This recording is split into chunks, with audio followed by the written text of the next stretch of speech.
A narcissist's last move usually shows up only when they realize they no longer control your mind. The second they feel you are not easy to bend anymore, something shifts inside them. They do not feel proud of your growth. They do not admire your strength. They feel exposed.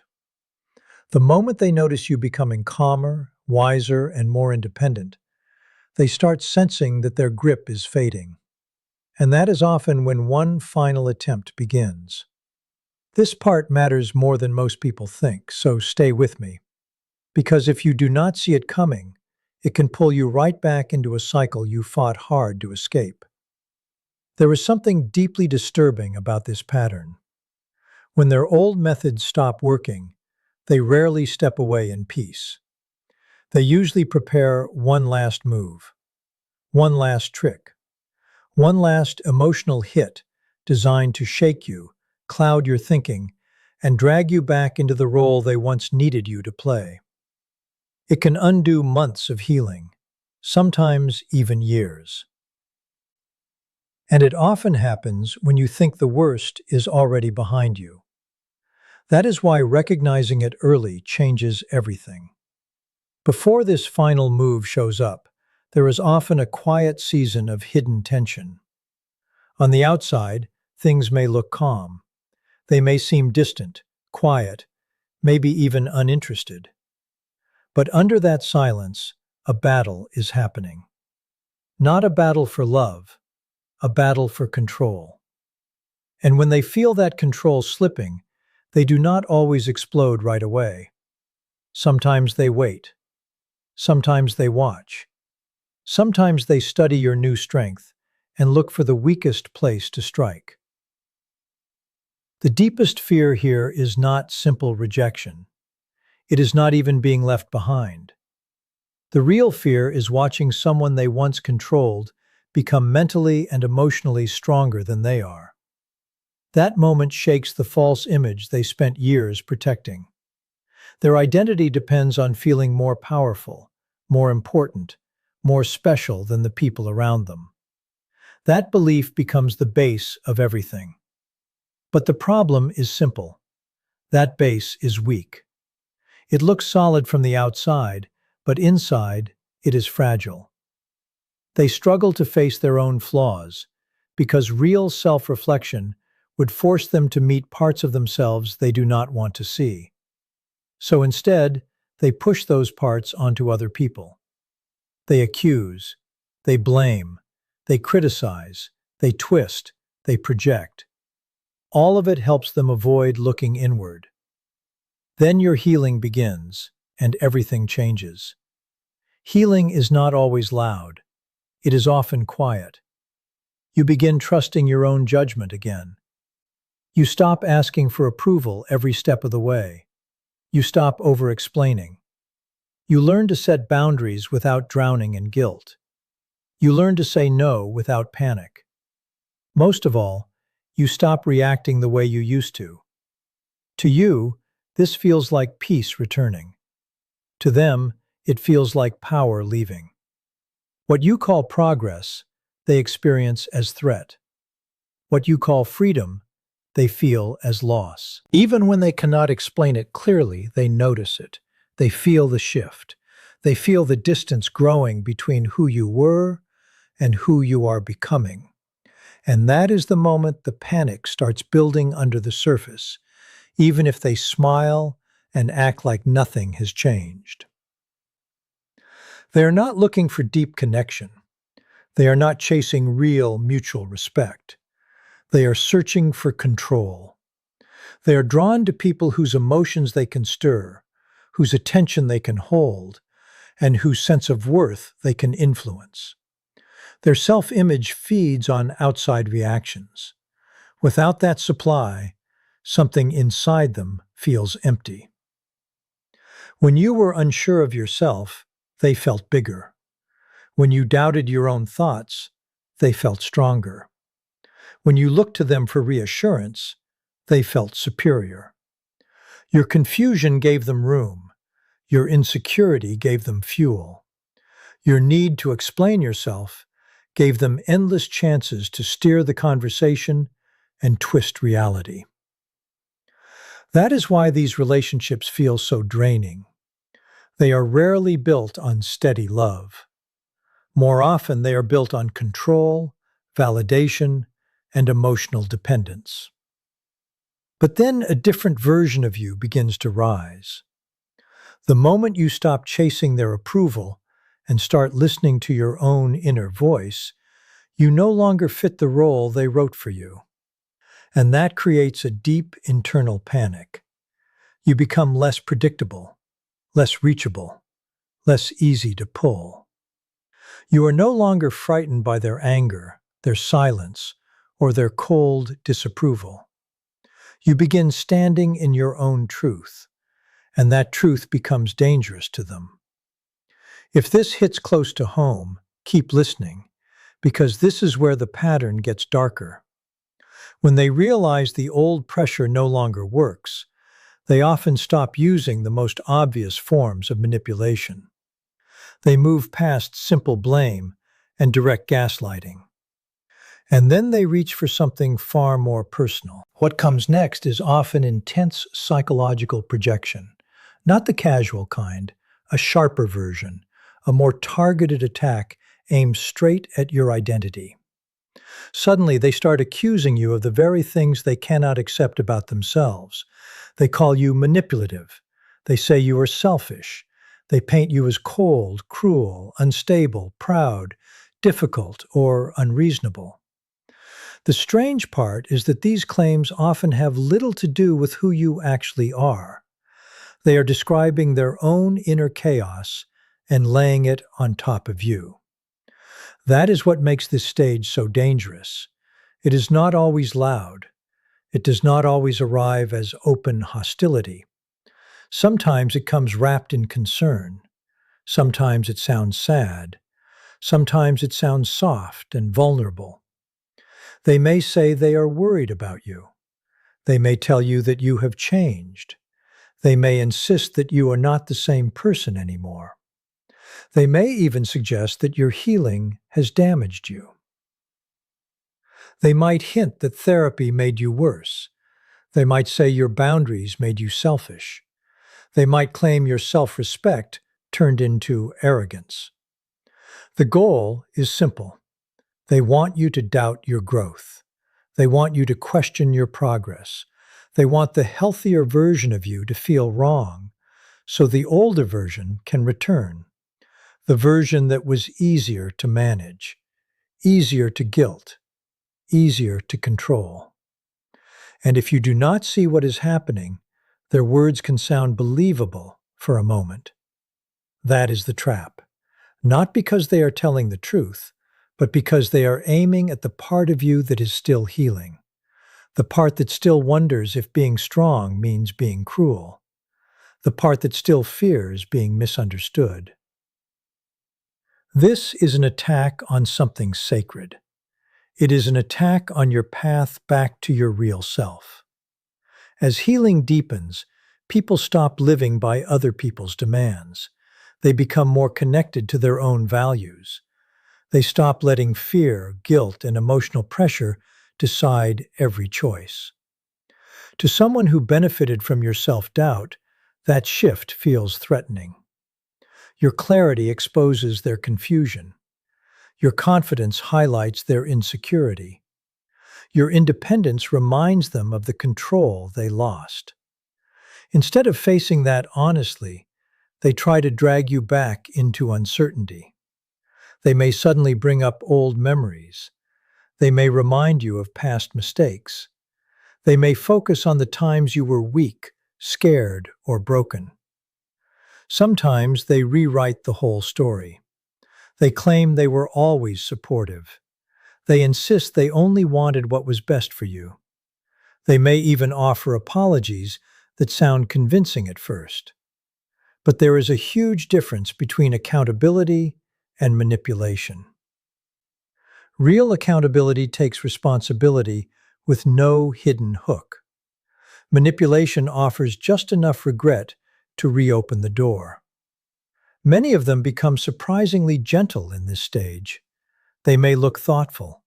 They may sound self-aware. They may present themselves as changed. But often this is not true growth. It is bait. They're testing you. Testing whether you still doubt yourself enough to come back. Testing whether your boundaries are solid or only temporary. Testing whether they can still move your emotions with the right tone, the right words, the right memory. And if you start defending yourself again, they feel hope. If you start explaining yourself again, they feel control returning. If you get emotional again, they know the door is still unlocked.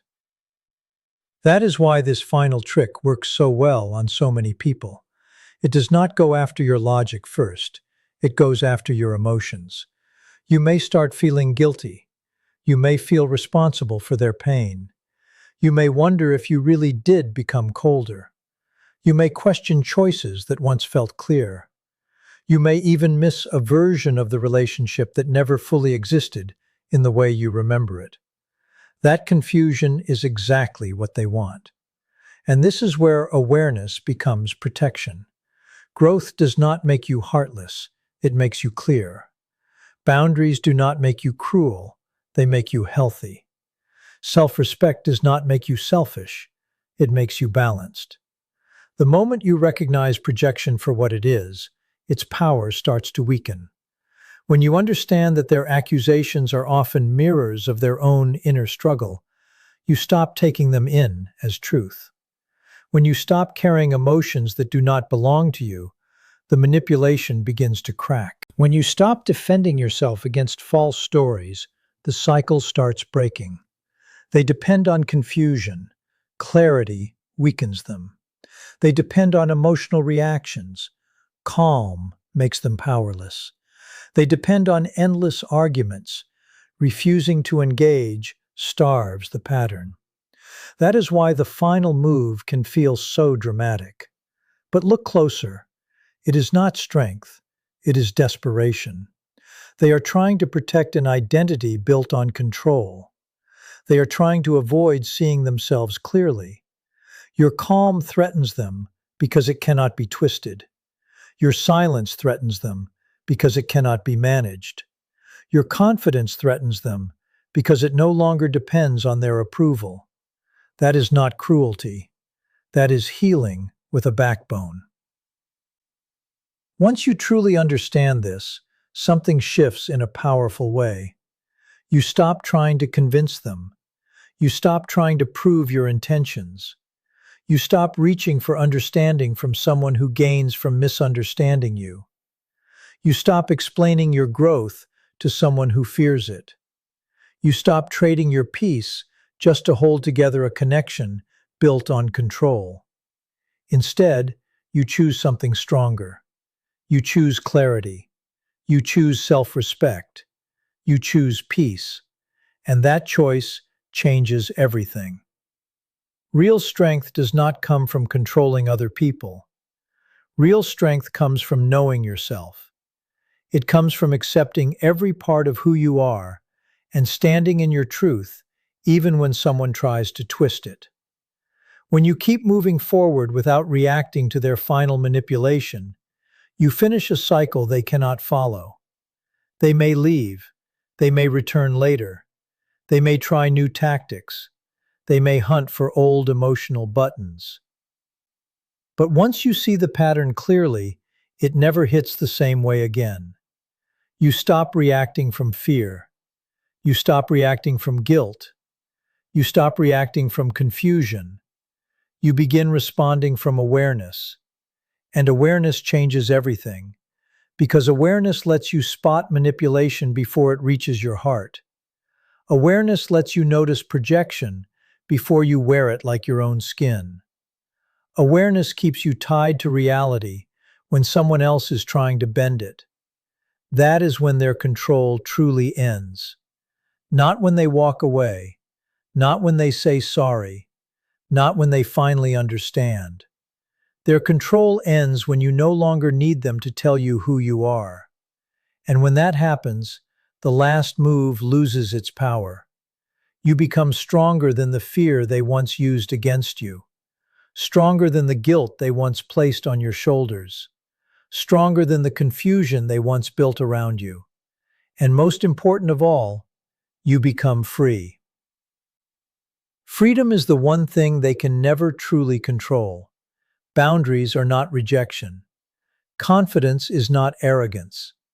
And when those truths no longer shake you, they often change direction again. They move into the past.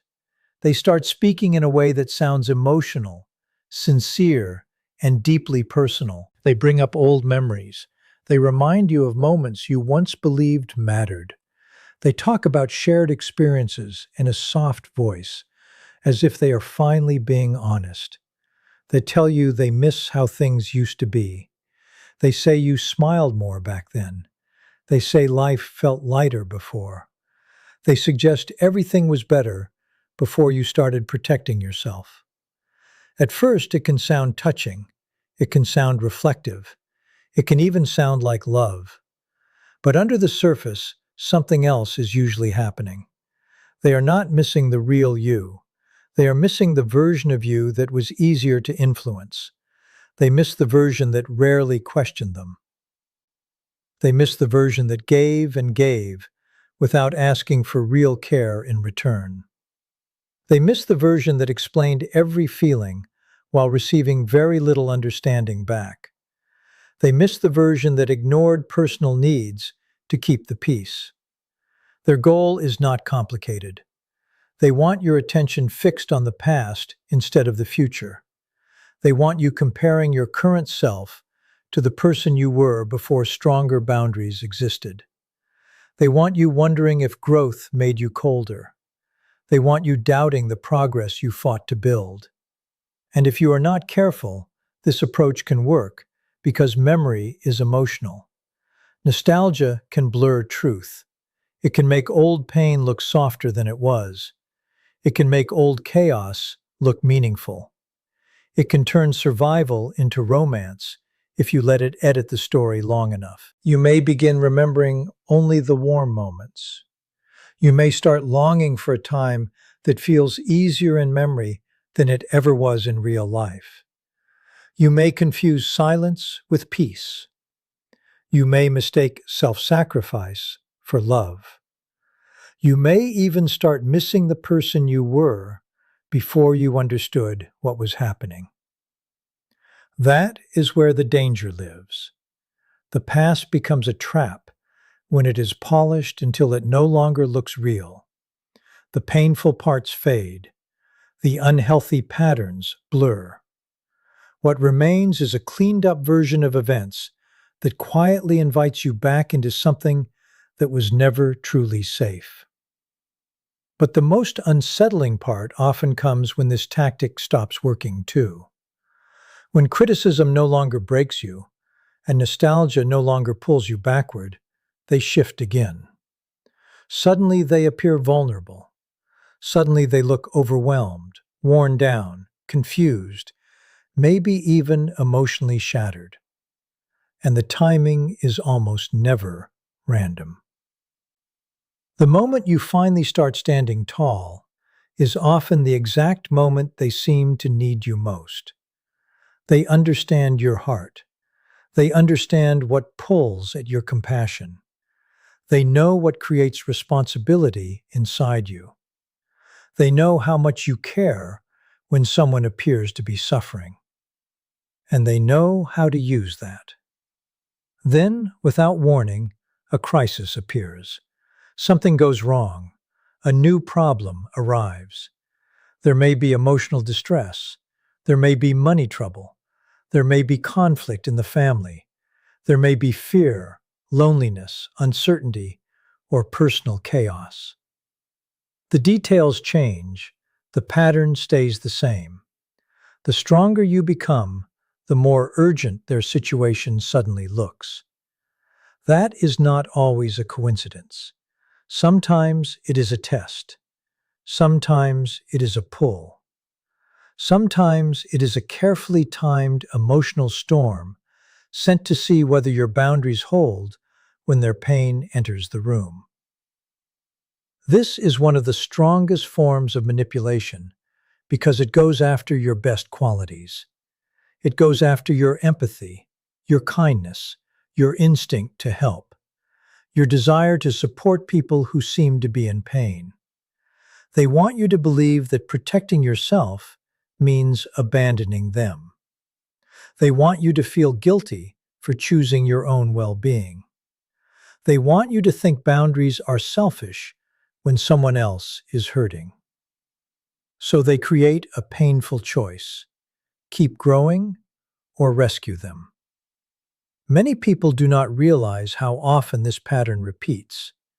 Sometimes the very problems they need help with are problems they helped create. They make reckless choices. They avoid responsibility. They create chaos they could have prevented. They ignore consequences until the consequences finally arrive. Then they turn toward you. They ask for support. They ask for patience. They ask for understanding. They ask for sacrifice. And on the surface, it may look like they simply need help. But underneath, something deeper is happening. What they often want most is reassurance. Reassurance that they still matter more than your boundaries. Reassurance that they still have access to your time, your attention, your energy, and your emotional space. Most of all, they want proof. Proof that your limits are not real. This part is subtle, so do not miss it. The real question is not always whether they need help. The real question is whether the request is being used to reopen control. That is why they ask for things you clearly said you would no longer do. They ask for favors that step over lines you already drew. They push for closeness after you asked for distance. They ask for access after you created space. And they rarely ask in a way that sounds harsh. They ask carefully, softly, reasonably, almost as if saying no would make you the bad one. They describe the request as small, temporary, harmless, reasonable. They say it is only this once. They insist the situation is different now. They explain that no one else understands them the way you do. They suggest that your help at this moment would mean everything. None of these words are accidental. Every exception weakens your boundary a little more. Every compromise opens the door a little wider. Every emotional appeal creates another path back to control. That is why the request itself is often not the real issue. The real issue is whether they can still shape your decisions through guilt, urgency, and emotional pressure. If you give in, the old cycle can start again before you even realize it. Boundaries become blurry. Guilt grows stronger. Confusion starts returning slowly. The confidence you spent months, maybe years, rebuilding begins to fade. And the cost is bigger than most people understand. You do not just lose time. You do not just lose energy. You begin losing trust in yourself. You teach yourself that your needs come second to someone else's demands. You teach yourself that your limits are flexible whenever guilt gets loud enough. You teach yourself that emotional pressure deserves more respect than your own peace. That is why this stage is so dangerous. It almost never looks like manipulation at first glance. It looks like compassion. It looks like being a good person. It looks like helping someone who appears to be struggling. But there is a line, a very important one. Compassion allows care. Self-abandonment requires sacrifice of the self. And if you keep crossing your own line to save someone who keeps using pain as a way back in, what you call kindness may slowly turn into losing yourself all over again. The truth is simple, even if it feels hard. You can care about someone and still protect yourself. You can understand someone's pain and still refuse to carry it for them. You can have empathy without handing over access to your life. That is what healthy compassion looks like. It does not ask you to betray your own healing to prove that you have a heart. And once you understand that, their final trick starts losing its magic.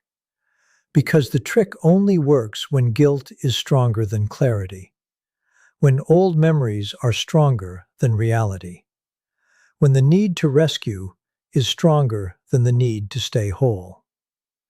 But when you learn to pause, when you learn to breathe before reacting, when you learn to ask yourself what is really happening here, everything changes. You start seeing the pattern instead of the performance. You stop confusing urgency with truth.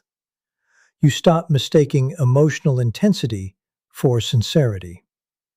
You stop letting someone else's crisis erase your own growth. This does not make you cold. It makes you awake. It means you finally understand that not every tear is honest, not every apology is clean, and not every moment of weakness is free from motive. Some people do not want connection. They want access. They do not want mutual care. They want your emotional doors unlocked. And once you see that, you stop responding out of old conditioning. You start responding from wisdom, from steadiness, from self-respect. If you've ever needed a sign to trust your healing, this is it. The stronger version of you is not wrong. The calmer version of you is not cruel. The clearer version of you is not selfish. It is simply harder to control. And that is exactly why this final move appears in the first place. So if this kind of pressure shows up, do not rush to explain yourself. Do not race to fix how they feel. Do not let a sudden wave of guilt rewrite what took you so long to understand. Slow down. Watch the pattern. Listen to your body. Notice whether the request, the apology, the memory, or the crisis is asking for genuine connection or asking for the return of old access. That question matters, because once you answer it honestly, their power begins to fade. You no longer need to argue with every accusation. You no longer need to defend every boundary. You no longer need to prove that your healing is valid. You just need to stay connected to what is real. And what is real is this: peace should not cost you your identity. Love should not require confusion. Support should not demand self-betrayal. Growth should not be treated like a crime. The more firmly you stand in those truths, the less room manipulation has to breathe. That is how the cycle ends. Not through a dramatic showdown, not through getting the perfect final word, not through making them finally admit what they did. It ends in a quieter way. It ends when their tactics stop finding a home inside you.